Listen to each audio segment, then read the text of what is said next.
Recognizes Senator Thune. Thank you, Mr. Chair.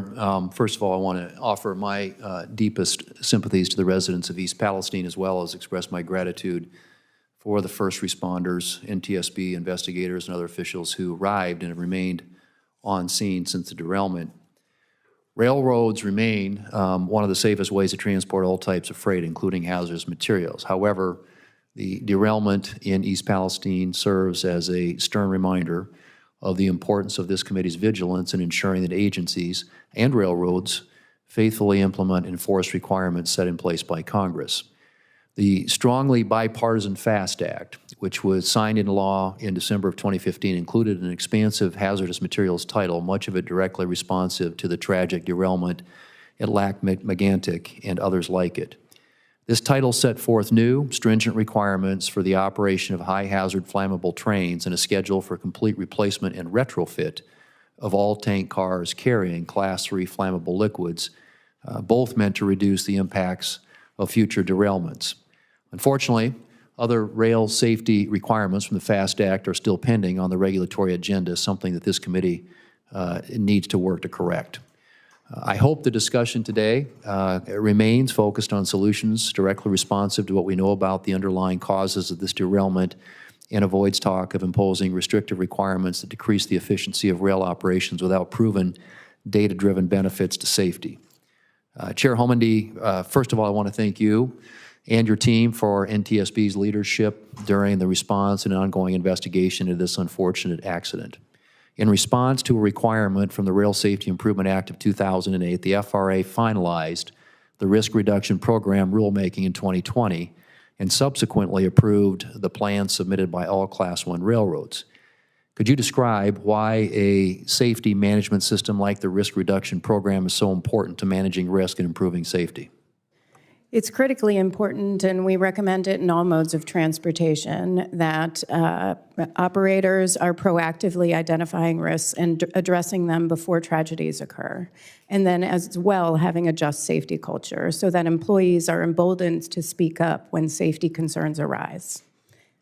Mr. Jeffries, Mr. Shaw, could you describe the implementation of the risk reduction program by railroads, specifically how it complements existing rail safety regulations?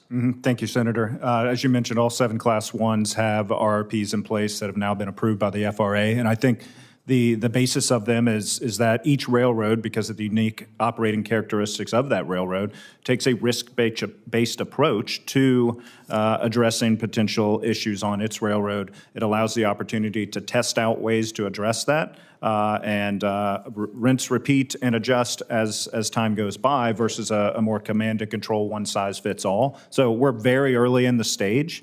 I think there's an opportunity there to create a flexible system that allows for a much more nimble response to risk, but that story's yet to be told. But I personally think there's opportunity there and look forward to the railroads moving their programs forward.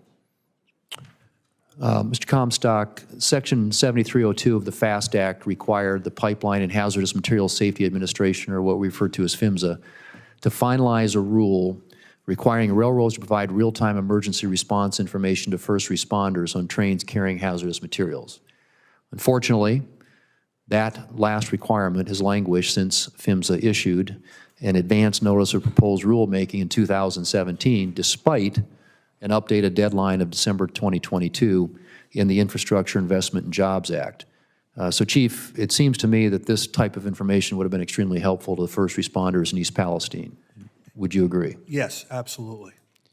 And Chair, your testimony mentions that NTSB has several open recommendations to PHMSA related to emergency response notification. It seems to me that the agency has simply failed to prioritize this rule. Have they provided NTSB with a better answer as to why this has been delayed? I don't have their response on why that was delayed, but I'm happy to provide it for the record. It would be great if you could. It seems to me, at least, that's a fundamental, one of the issues I think that has come out of this that would have made Mr. Comstock's and hopefully something that could have been used to avoid and mitigate the damage from this terrible derailment. My time has expired. Can I add one thing? Yeah. Just to emphasize what the chief said, operations level training for firefighters. There are different levels of training. Most firefighters receive awareness level training, which is not appropriate for firefighters. At a minimum, they should have operations level training, which is a standard. And so just for consideration. Okay, very good. Thank you. Take that to consideration. Senator Peters. Thank you, Madam Chair. And I just want to start off by thanking all of our panelists for being here today.